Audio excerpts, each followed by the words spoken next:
marketing, entrepreneurship, and all things small business.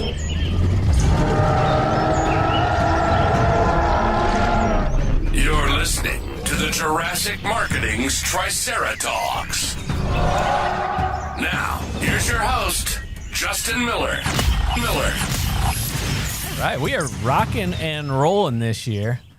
Have we missed a week yet? We've not. This is like a record. Woo! We're right on pace. This is a serious deal. There's a lesson there. Something like you pay money and then actually pay attention to something. True. So I'm actually looking at your shirt thinking that might be the best one of all the collection. I don't know. I like that one a lot because it's got the blues and the tones and the hues. I like it. It's in the Jurassic jungle here of the studio. Mm-hmm.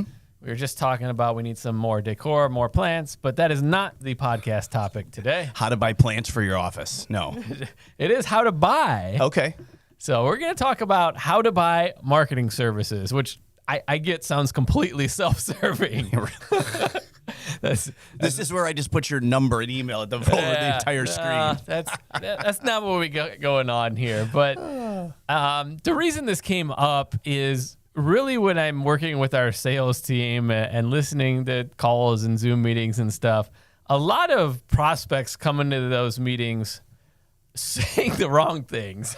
And I realize you don't think you could do that as a prospect, but were I a little less ethical in the way we sell here, a lot of people give us too much leniency. And it's because they don't know how to buy these services. Likely they haven't before, or they come saying, hey, I've worked with other agencies and I've got screwed over, which we translate to something else when you say that.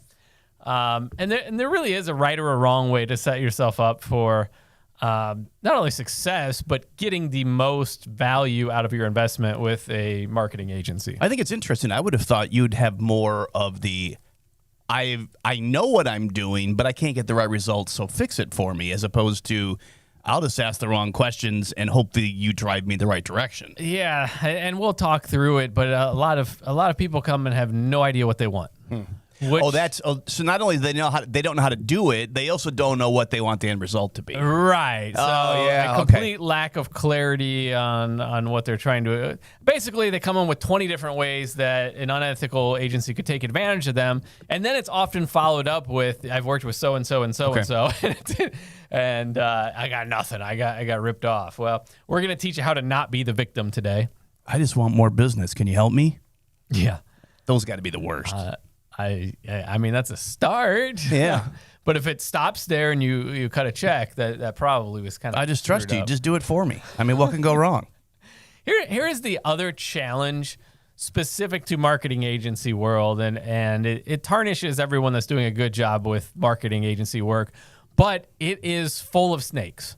So a lot of agency owners have learned how to sell their own services, but not how to either deliver or get the results they're promising for their clients. So it's really difficult because they've learned how to sell, obviously, but that doesn't necessarily translate to them selling for you. And I see that a lot. It's like, oh, I learned enough about marketing, I can start a marketing agency, or I'll sell this service and I'll figure it out as I go. Well, we've had this conversation in your previous episodes. Not all leads are created equal. I would rather have 10 really good qualified leads from a company like yours than 1,000 leads from somebody who's like, we'll do this for you. We'll just get you leads. Well, what kind of leads are they? The worst part is let's sign a retainer for several $1,000s and figure it out as we go. We'll get you more leads next month. You're my education fund. Yeah. And that it happens, unfortunately, more often than you would think. And there's a lot of people teaching people how to do consulting out there. That's pretty much it. The hardest part is getting the customer. Maybe, but but Jesus, if you don't know how to deliver. It's kind of funny in the radio industry from my years in radio programming. One of the cliches in the radio community is if you don't know how to do it, you become a consultant. Yeah. Or if you've done it before and you're kind of okay at it, but you don't want to do it anymore, you become a consultant and tell other people what to do. Absolutely. There's a lot more vulgar examples of that exact same thing. Yeah. But yeah, those who can't teach, I guess, is the simple version. Those who can't teach, right? Here's some things to look out for. Okay? And I say these with the caveat that they work really well in marketing. So we've used these phrases in marketing, but they should at least exercise caution if you hear it. The first one is done for you. You know, if it's, I'm going to do everything for you. We get people that come in and, you know, they're exploring our service and they tell us, oh, we've hired so-and-so to do all our marketing.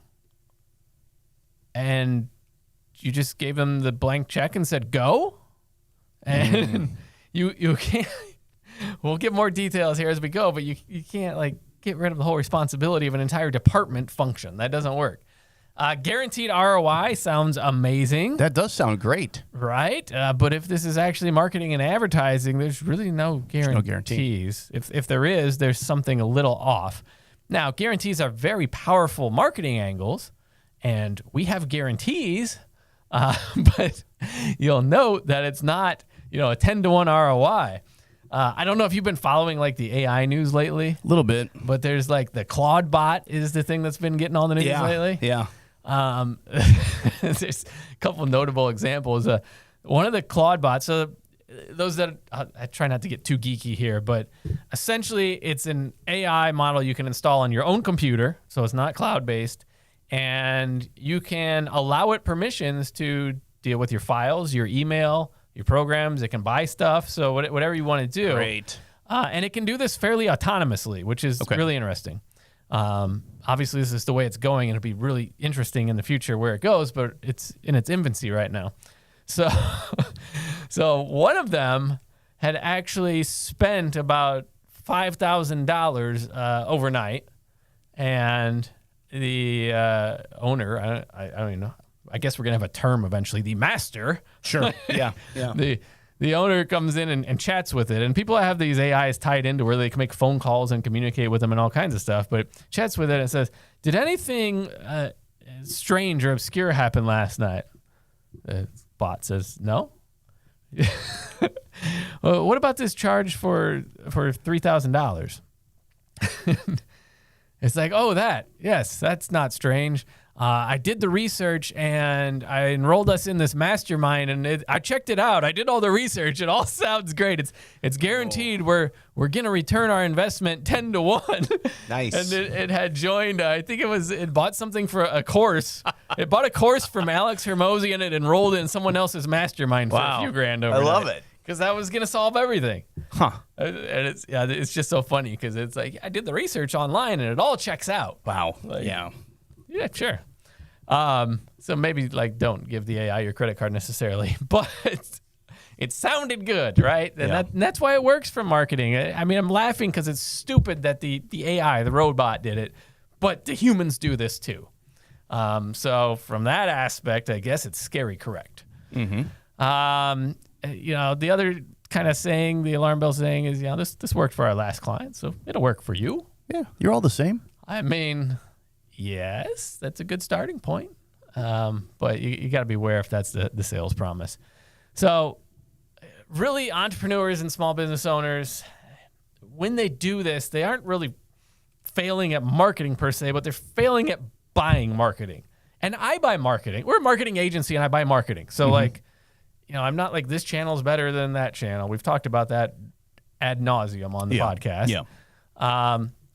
But, you know, I have to know how to purchase those services to at least know that I'm not getting ripped off and that I'm getting a good ROI. So we're going to talk about how to think before you buy stuff. We're going to talk about those red flags, and we're going to talk about investing rather than gambling on marketing. And I will admit it's a little bit of gamble element. That's kind of what makes it fun. You know? Yeah, well, yeah.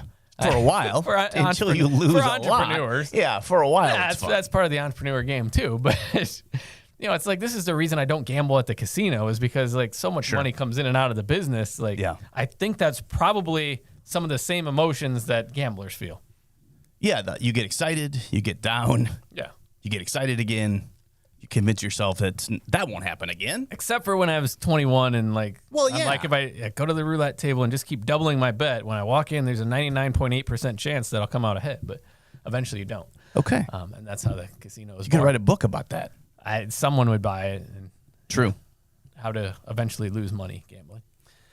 All right, so let's start with the thoughts before you purchase the services. And the first thought is, don't start with, can I afford this? So there's spending and there's investing in marketing, and they're different mindsets, different mentalities. That has to be, though, top, I think, for almost every small business owner who doesn't like to deal with buying ads or marketing. That's their first thought. Can I afford it? When a salesperson especially comes in and pitches them, I like your idea, but can I afford it? Versus, will it make me money? Is it my best investment? Is it the wisest choice of my dollars? Well, look, the money matters. It does. Right? The money matters, but they're coming in with, we'll use my example, we'll use direct mail. So they're coming in with, can I afford $2,500 on this? $2,500. That would be a nice one. It's a big We're campaign. recording these after hours today. It's a big campaign. Can I afford like $2,500 a month? We'll go with that. But they haven't like set a criteria for a positive outcome. Like, what on earth are we trying to do with that? It's more like, I heard direct mail could work. Yeah. I don't know if I can afford to do it or not, or how much I can spend. Are these the same people that when it doesn't immediately work because there's no real outcome, then they come back and tell you that it didn't work and they want to cancel? Sometimes not. And I'm not saying that these people are stupid. Like, our clients are smart, successful business owners. So, I mean, don't read into this further than what I'm saying. But that's the mentality often, is they come in looking at the media rather than what on earth we're trying to do here. And that's actually difficult for our sales staff. It has to be. Because we're trying to hone in on an outcome and see if it's achievable and if the budget works with what you're trying to achieve. If there is no outcome, it's like, okay, in this example, we got $2,500 a month to spend and get whatever outcome we get. That's probably from the customer aspect, not how you want us looking at your account. Yeah. So what are we trying to do? And this is all media, all marketing, not just direct mail. But are we trying to generate leads? Are we trying to book appointments? Are we trying to get more referrals? Are we trying to actually sell something from the piece? Are we reactivating old clients? Or is this instilling trust and indoctrinating people? All valid goals. What if I say I want all of those at the same time? Then we go to budget. Okay. That's because, I mean, I would see that there are some business owners who are like, well, yeah, I want all those things. Like, why can't you help me with that? Yeah, and that's the problem. Because but they don't know how they work together. They don't know which one comes first. If they're expecting all of them, they're shooting at everything and going to hit nothing. Yeah. And if they don't come in with one, then, okay, we're going to pick the one for you. Okay. I mean, actually, that's probably the best thing we could do in that scenario is pick one for you. Yeah. Ideally, it's built into a larger vision of what you're trying to hit, and we can go from there and make sure that everything's fine. So, I mean, the marketing it's the tool. Like, it's not a lottery ticket. It's not like, put $2 in the Powerball and it hits or it doesn't. Like, this can be formulaic, and it should be, and we should be building systems. A lot of people, when they're buying marketing, they just aren't thinking that far into it. Because they feel like it's something they have to do. And I would imagine often it falls, even though it can drive business success and it can drive retainment and all that, it's probably no different to some small business owners than I got to fix that broken light back there. And I got to hire a new person to clean the bathrooms and HR issue. I mean, yeah, but those first two examples had finite outcomes, and that's what they're missing on these. That's true. I mean, if you don't know where you're going, I guess you're going to get there because you don't know. Well, yeah, you're right, because you can decide, well, this seems like a reasonable place we ended up. And you know what? There's plenty of marketers that are willing to take your money to take you there. Yes. And probably where you're going is to just enrich them. Figure out where you want to go before you make the call. Next, and this almost never happens. Have you peeked ahead, or No, I haven't. I didn't look ahead. But all right. So if we got the outcome, what do you think the next piece of information that a buyer needs to know prior to having a conversation with a company rep? After outcome. I mean, I immediately think budget, but budget. That's okay. it. All right. No one has that when they come on the call. Nobody has thought about how much they can or are willing to spend for the outcome they set. I think that's also why, as a salesperson, asking how much is your budget when someone's like, "Hey, I need a price on this." And yeah. what's your budget? As a is consumer, you hate that, right? You Yes. think that's just so I can take every dime. Yeah, like I don't know. Define how much money you really want me to spend. Do you want all of my money or just some of it? I think I just sent an email to someone like that today that popped up. An acquaintance that's done business with us over the years, and they wanted to do a staff recruitment campaign. I won't say a whole lot more to not disclose them, but they wanted to do a staff recruitment campaign. I'm like, okay, we're not having that appointment yet. It's like, how large of net are you trying to cast? How many people do you need to hit? And what's your budget? Mm-hmm. If you come back to me and say, I got $500 to find my next rock star staff member in a competitive industry, we're not even going to talk. Good luck. Yeah. No, I think that makes sense. And even like in my industry, the photo booth, the DJ, photography, I have gotten to the point where now for most of my stuff, pricing is on the website. I think for years that was never something that we would do. You probably did. Yeah, I went back and forth on that. I don't think there's a right or wrong. You can go back. I notice now that when they see pricing on there, they already then have an idea what their budget needs to be. It makes the sales process way easier than I thought it would be. I thought it would scare people off, and it probably does, but the people that do get through are the ones that I probably would have weeded to myself anyway. So I find it to be way easier to sell if they know going in that what their budget at least kind of needs to be. Yeah, and I think patience is going less and less. So you have to be closer to the front end on that. They'll find it some way. But I guess we can go aside to that real quick. So you can always do starting at, so they at least know they're in the ballpark. Yeah. I used to not have it, but they could fill out a form and get the pricing immediately, instantly. Yeah. But they better believe that they're instantly getting it. That's getting even harder to do now, but for the right value proposition, it's still there. And I would encourage, if you're new to the selling of the service or it's a new market, I would encourage you to hide it so you can have the conversations, because there's value in the conversations with the prospects.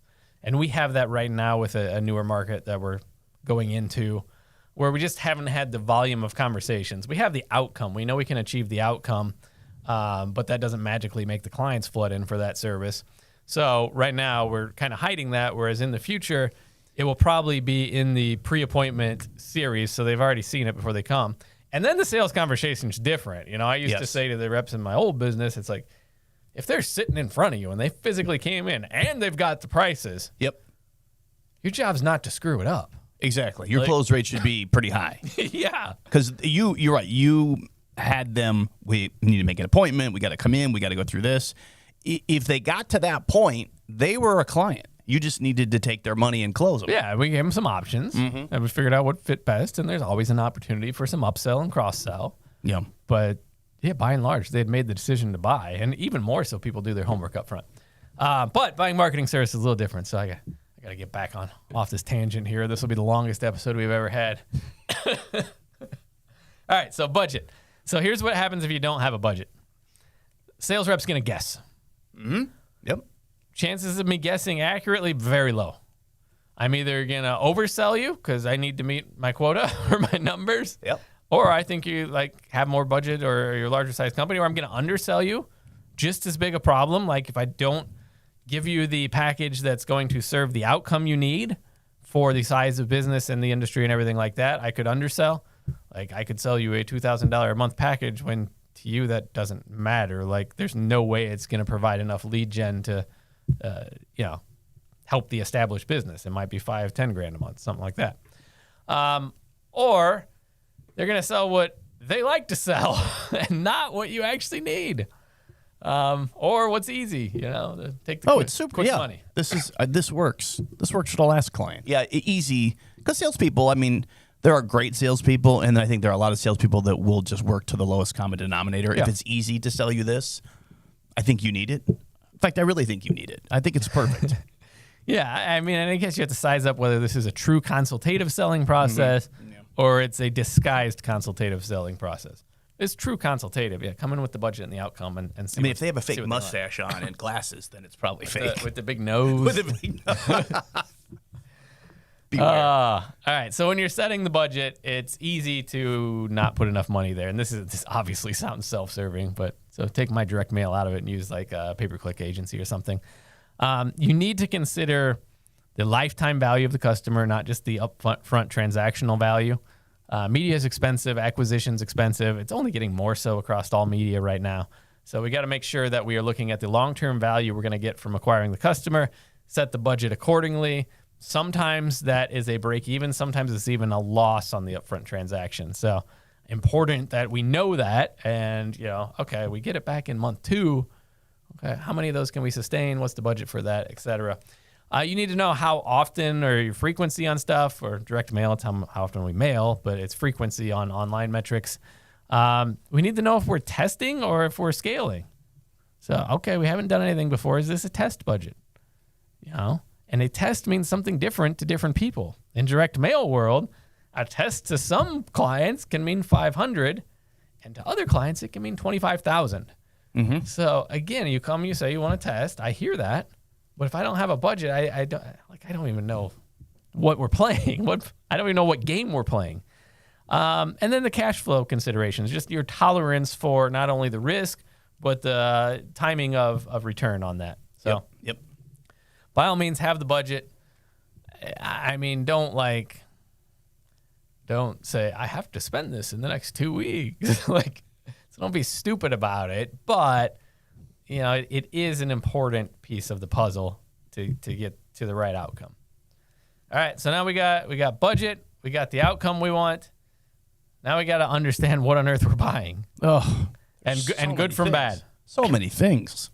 But I give you the examples here. Yeah. Because we're a direct mail company, right? Mm-hmm.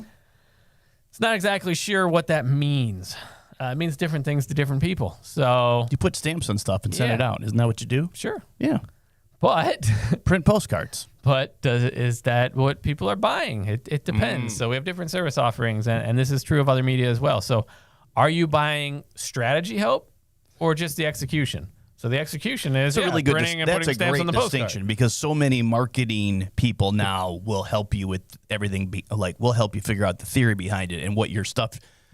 Then they may not have any idea. And I suppose as a small business owner, if I own the little mom and pop bakery, unless you are so slimy that the grease is when I shake your hand, if you sound like you know what you're talking about, your people are gonna buy into it, and they can lead you astray because you're not sure. Yeah, but most people never ask. Yeah, they don't understand what pieces there or not. And you can buy either, by the way. You can buy the tactical execution, or you can buy the strategy alone, or you can buy them all together. Mm-hmm. But you need to know what you're getting, what that price includes. Yeah, if you're looking for both of those here, and you're mailing a very small quantity, I'm probably not going to even offer the strategy because there's finite resources there regardless of how much you want to pay for it. Yeah. Are you paying for the creative versus the production? So, graphic design and copywriting versus, again, printing, or in pay-per-click world, it's the ad set up on the platforms. Are you paying for media costs or management fees? Okay. I mean, I pay this. Exhausting. I pay this. Yeah, but if you ignore any of these, you're just getting hosed. I'm just saying. I pay $1,000 a month to the pay-per-click company. That's the management fee. Now I got to pay the ad spend on Facebook, Google, everything else. Yep. Or is it all bundled together? And if it's bundled together, you better have some clue what the ad spend is. Yeah. Or my goal. Yeah, you got to have an idea and ask the right questions, because if it's all bundled together, the less hands in the pot, the more you really need to know what the hell's going on.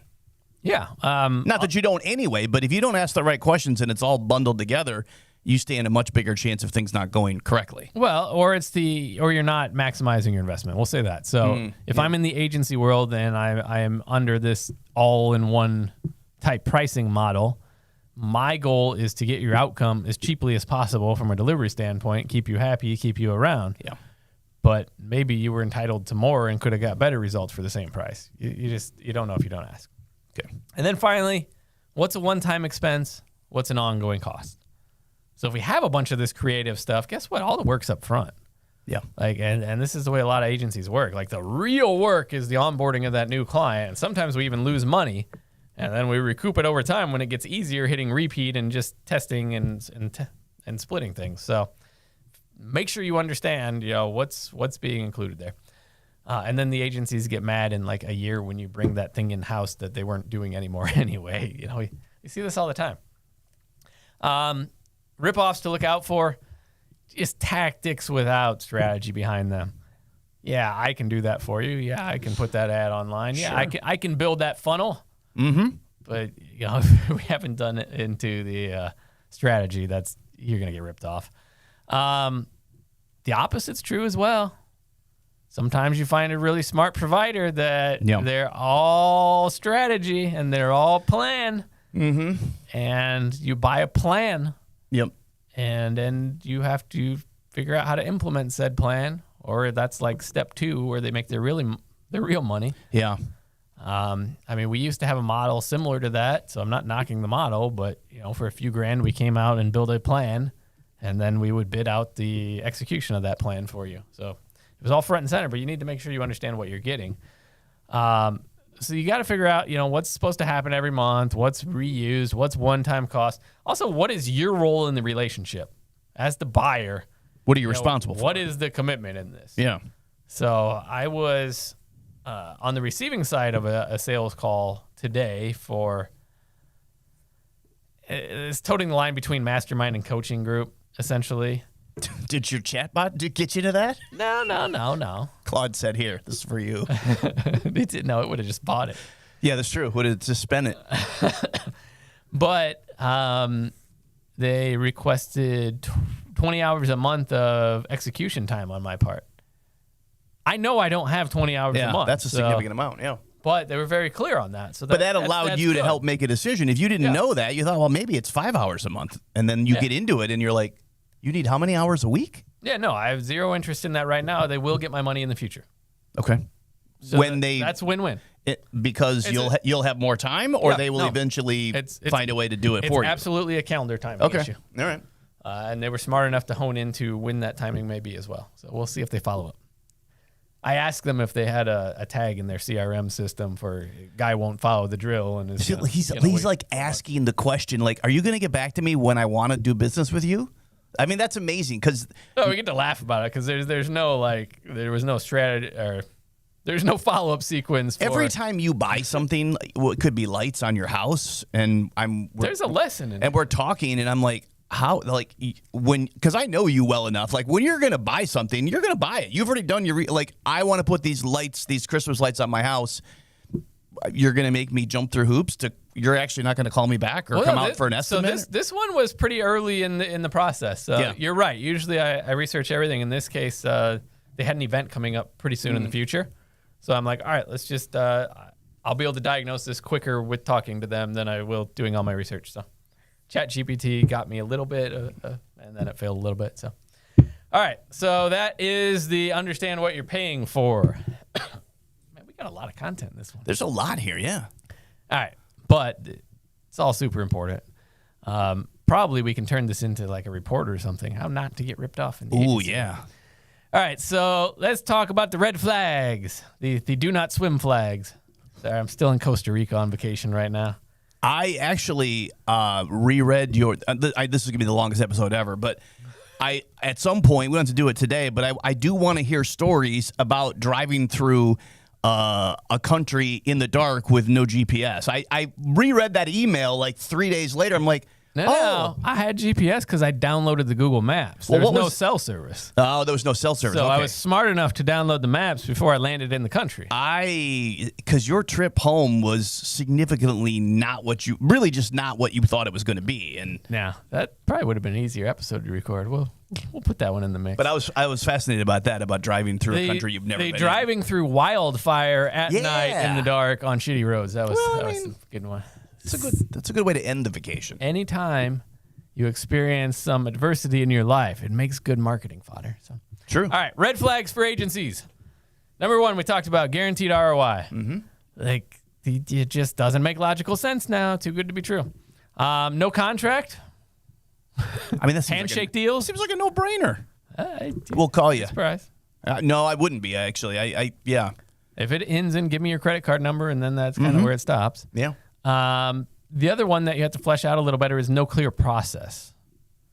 So if an agency has been down this road a lot of times, they've developed a process. They know have to succeed. The onboarding. And if you're not sensing that, guess what? You're the researcher. Because you're the does that lead to the whole, well, don't worry about that. We'll get it later. We'll figure it out. Trust us. Yeah. We'll get you. They will. Yeah. It's going to be, well, they might if they're good, but it'll be very roundabout and it'll be expensive. Be expensive. Yeah, we'll figure it out as we go, right? No talk of testing. So, this is our proven way, our one and only way. Now, I will tell you, when we get a winner, we do not want to change the damn thing. But if we are not there yet, when you get a winner, though, did you stop testing entirely, or will you test more later? You should test still. Okay. But if we're getting results and we have a budget allocation question, oftentimes it's just spend it on the thing that's working. Okay. Right? Okay. Makes sense. We'll deal with future problems in the future. No tracking method or no clear method of tracking. More difficult in some media than others. Ours being one that's particularly difficult, but online attribution, as our former guest had on here, also getting very difficult. And then finally, if they can't explain why something works. It just works. Yep. What do you want? Give me your money. That to me says rookie sales rep, but I just know it works. You got to trust me here. yeah, you got to trust these testimonials. And What's the worst that can happen? It won't work. I mean, come on. I think you're going to be fine. That's the gambling, right? I really think you're going to be okay. Yeah, so figure out what they're talking about. Are they talking about results and outcomes, or are they talking about tools, tactics, and things they're going to implement? This is an episode I think that everyone is going to want to go back and listen to more than once or twice, because there's a lot of nuggets in here that you'll hear it the second or third time. Yeah, typically we would stretch this out to 6 episodes, but we Yes. have a lot of guests coming up in the next month. We do. So you're getting it all condensed. It's a white paper coming. I can see it. I think so. We'll see how the AI does. All right, so here is your one question to wrap this all up with the potential agency. This is what they should be asking you, but probably are not. Okay. They should be saying, what does success look like in the first 60, 90 days? Okay. And if they don't, that's the big red flag. Yeah, because if you haven't defined it, and look, we're guilty of this too. Yeah. Like, my sales reps don't always ask that. They're like, yeah, I know that these things work. And if as a this is what business we owner, typically do. I can't answer it right away, is it their job to then just dive in a little deeper? I mean, Yeah, even if you go through all this stuff we just talked about, I should be able to answer that. Yeah, one of two things is going on. If there's no clarity on that, it's either I'm taking your money and I'm just on autopilot, or you're just gonna get what you get. Or it's just so transactional and not relational. Yeah. And what it does when you don't have that question, and this is something I train internally too, again, guilty, but if they haven't established that and say they sell 90 days of service, they have no idea if we're getting retained again past that, if we're not under contract past that. It's like having to start the sales process all over again. Yeah. Because and you don't know. You have no idea the score. Yeah. We don't know how to win the game. We don't know what game we're playing. That's kind of silly. And the to play. score, the winning score has to be determined by the client, not by the salesperson. Yeah, I mean, we can suggest. You can help. You're right. You can suggest, but at the end of the day, there has to be some kind of leads, phone calls, appointments. Like, what? How many do you need? Like, because if we come back and you tell me that 2 clients is like a slam dunk because they're high value, and then it comes contract renewal time, and we got you 4, and you don't renew, I'm mad. Yeah. Like, no, we won. Yeah, that's true. One of 2 things should happen right now. Either we renew or we increase the spend because it's working so well. Yeah. Yeah, no, that's true. So clear milestones, reasonable expectations. Reasonable is the next one. So if you tell us something stupid, it's up to the agency to tell you that's stupid. I want 1 million leads. Yeah. What the data points are going to be, how often we're adjusting. So, if you're running ads, how often are we trying things? Not just, you're going to dominate your industry and you're going to lock out your competitor. There's a lot of things you could play to ego on with business owners. Yeah. TV advertising. I'd love to see yourself on TV or the billboard. I like to see that's right. We all know certain industries where they like to be on billboards. Call me right now if you've been in an accident. I don't know if that's industry specific. I don't know, but how many billboards the bigger the city, when I go to Chicago to visit my daughter, It's like, I mean, if I get in an accident, Are you talking about a personal injury attorney firm? I am. If I get in an accident on the way to Chicago, I have at least half a dozen people I can call. Yeah, that's and I probably get in an accident because I'm writing their phone number down on the interstate. Yeah, it should have been like 888-888. So no, I mean that's unfortunately one of those branding timing plays you have to be the first thought of. So Yeah. it's an expensive game to play. 888 the hammer. I'm sure it's a real one. I'm sure it is. All right, let's talk about some other outcomes of this real quick before we wrap up. So you know your outcome, but you need to know like tactically what you're getting as well. So at the end of this, all said and done, are we going to have long-term marketing assets we can use forever, regardless of relationship with said agency? Or are we doing quick win, short-term hits as soon as we turn off the ad, all the benefits over of it? Again, no right or wrong, but you need to know what you're playing. So if we're sending like newsletters, that should be a buildup. That's an asset. You can use it over. You can actually recycle the content after a couple of years too if you want. Referral systems, they continue to pay off over time. It's not something that it's, buy now and you got your sham wow and it's all over. Now like in 3 new colors. The quick hits are like the ads, the one-off campaigns, like, here's the Cinco de Mayo special, which was successful in the wedding industry, but you probably never saw that postcard. I don't think I saw that one. I remember the 4th of July. It had me in a sombrero. I don't know if we'd run it anymore, but back then it was fun. Because the sombrero doesn't fit anymore or what? I think it might have been after my wedding in Mexico or something, so I had a picture. Oh, I don't think I've seen that one. That might be one I haven't seen. Yeah, and we gave them like 5,000 pesos off or something, and we translated that to dollars. Nice. Here's $50. It wasn't a lot, but it was fun. It got attention. It was a fun one. So make sure you have, if you don't, make sure you know you're not. But ideally, you have some sort of longer-term marketing asset here. And then you layer on the ads on top of that so that when you're out there hunting, the ads are farming, and we have sales and marketing and hunters and farmers and animals going 2 by 2 in harmony. And, that's when things start looking up. That sounds like an app that I can play over lunch. Sounds like a Disney plot. No kidding. All right, and here is my final one, which I alluded to at the beginning. Yes. Which was, we hired so-and-so, they're handling it. I've outsourced my marketing department. Yeah. We used to sell something called virtual marketing department. Really? But if you let us do everything, that was a huge mistake, and I don't think anyone did. They were involved in it. We were more the execution branch, but we hear this more often than you would think. I got a big event coming up. I hired this Facebook agency, and they're just doing everything. I spent a ton of money. They're a big name brand. They know what they're doing. Completely hands off. That is a gamble. Yeah. I hope to God it works out. Yeah, that's a big gamble. But, when you tell me that, I'm like, oh my God, you got taken. So you need to approve the messaging. You need to own compliance for making sure it's within your industry mandates. You need to track results or be able to log in to get them. And you decide what scales, what gets used more and what doesn't based on that. So many things to take notes on. You have to listen to this episode again and again. Can we put a PDF in the show notes? I think we could. It might work. Good luck with that. Yeah. So no, you need clear roles, clear approvals, clear expectations, contract that lays it out. Not silly guarantees, realistic guarantees, and you need to just be looking at whether or not that's working as time goes on. Otherwise, you're gonna get eaten alive in the marketing jungle. Some of the best snakes are in the marketing world. Mm-hmm. That's true. They really are. So, recap real quick. When buying marketing, start with your goal before you ever fill out a lead form anywhere. Next, set your budget for that goal. What can you afford to spend to get the goal that you put out there? Finally, demand clarity in what you're getting, what you're not getting, who's supposed to do what, all that fun stuff.